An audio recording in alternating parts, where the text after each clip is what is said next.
Alors, je vais vous montrer comment faire mes petits cochons. C'est une forme assez simple pour commencer. Donc moi j'utilise la Sculpey. Celle-ci, donc c'est, je ne sais pas si vous allez bien voir.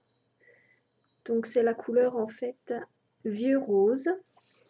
Donc que j'utilise. Donc on va essayer d'ouvrir ça.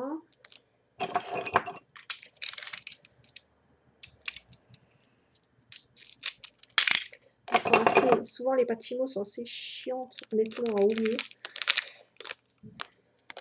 Donc je vais faire un petit cochon. On pourrait faire en porte-clés ou un petit pendentif. Je vais faire un petit porte-clés. Donc je prends de la pâte fine rose. Je retrouve les manches, c'est plus simple. Donc j'ai déjà, celle-là elle est assez souple à malaxer. Donc je vais faire une moule. Voilà, tout simplement. Une petite boule toute ronde. Voilà. Ensuite, je reprends un petit morceau de Fimo. Un petit morceau, hein, vraiment un tout petit, que je vais malaxer.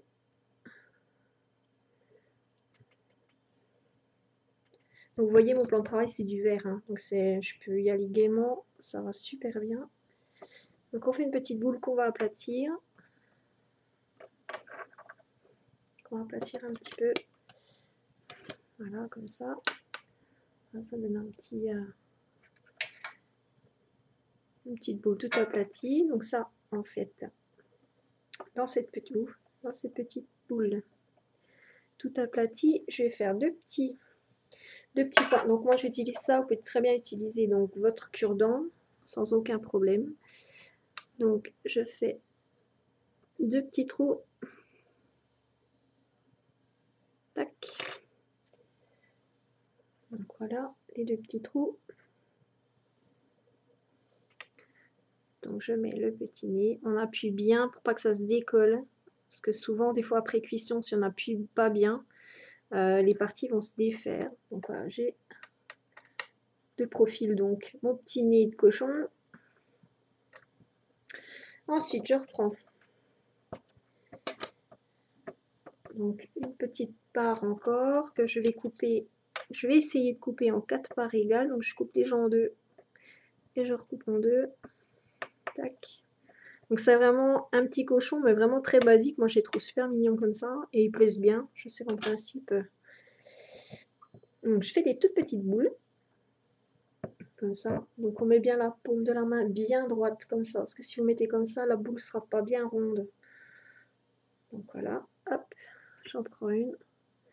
Tac, pareil, j'appuie bien. Hop. C'est pareil avec les autres.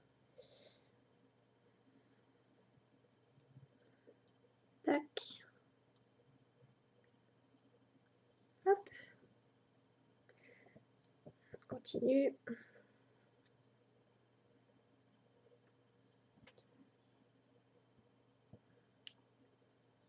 Et deux, trois. Et la dernière.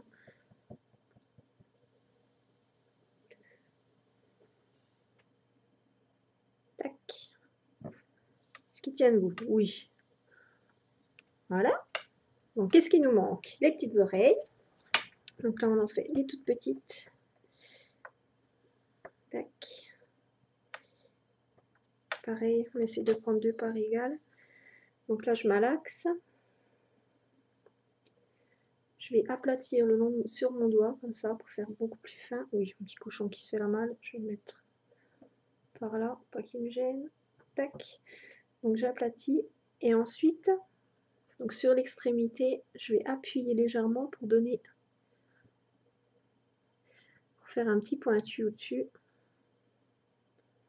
Voilà, donc on pince un peu, pas évident pour vous montrer, on pince un peu sur le dessus pour faire un petit pointu. Et ensuite, on va plier comme ça, hop, pour faire la petite oreille du cochon qu'on va poser Donc sur le dessus, en appuyant bien sur la base. Tac. Oui. Donc voilà, une oreille. Je vais faire pareil pour la deuxième. Donc j'aplatis et je pince en même temps sur le dessus pour faire le pied pointu. Hop, je plie et je pose. Ah, je suis un peu trop derrière.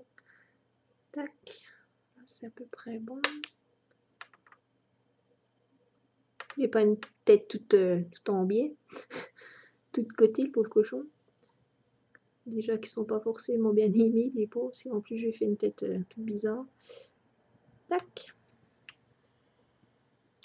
Voilà, ces petites oreilles. Et ben le plus important, hein, c'est la petite queue en tire-bouchon. Donc pour ça, je vais prendre une petite portion de pâte Fimo que je vais rouler comme ça. Hop, pour la faire un petit peu. Il faut essayer de la faire à peu près de la même épaisseur partout. Et ensuite, on tord. Vous voyez, je tord tout doucement. Tac.